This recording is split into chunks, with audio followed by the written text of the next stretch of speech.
Alam mo pare, tinatanggi ni Seni yung mga akusasyon ni Vanessa laban sa kanya eh.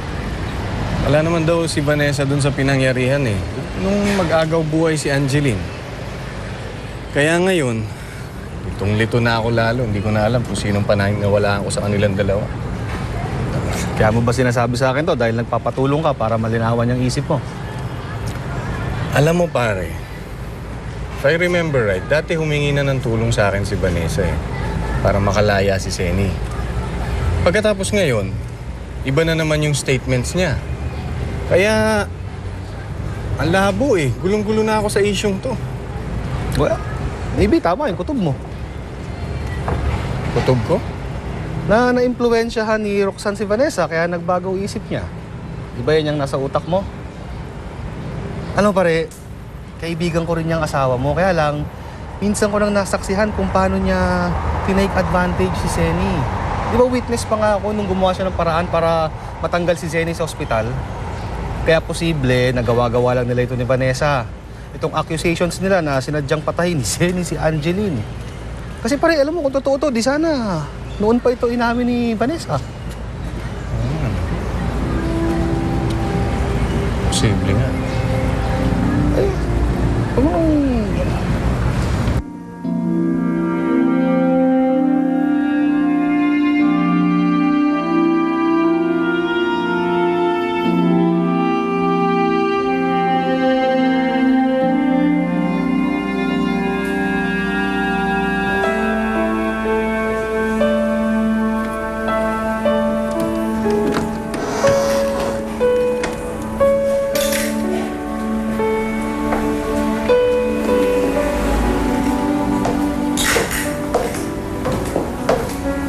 Ninang?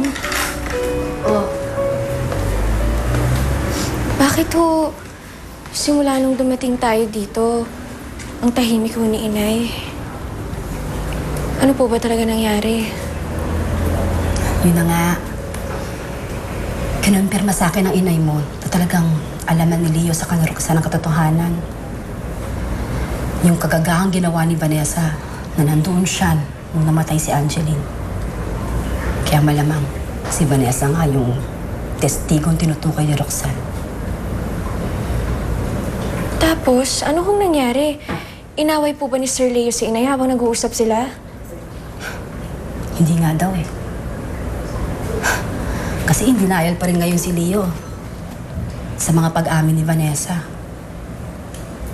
Eh kung iisipin mo, talaga namang mahirap paniwalaan, di ba?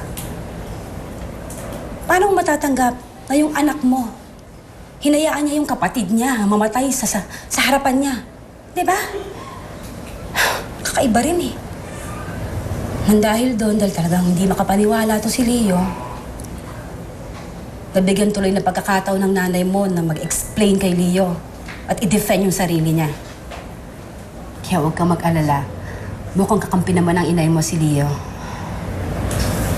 Ninang, kung wala ho akong dapat ipag-alala, bakit ganun si Inay ngayon?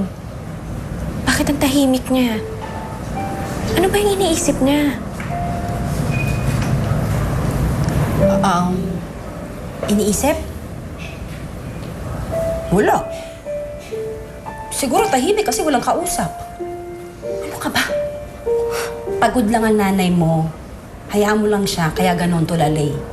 Di ba? Ang dami nangyari ngayong araw na ito. Wala lang yun.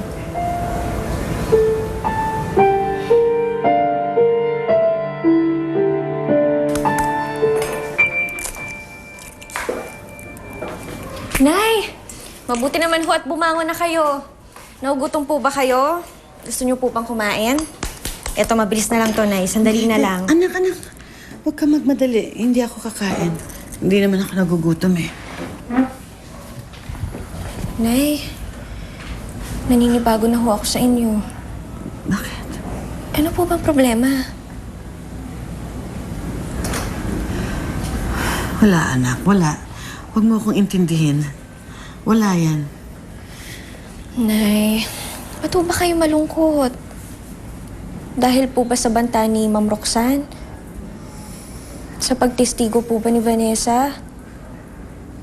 Ano ho yun, Nay? Ano po ba? Ba't kayo malungkot? Anak, halika dito. Halika dito. Huwag ka nang magtanong ng kung ano-ano. Basta,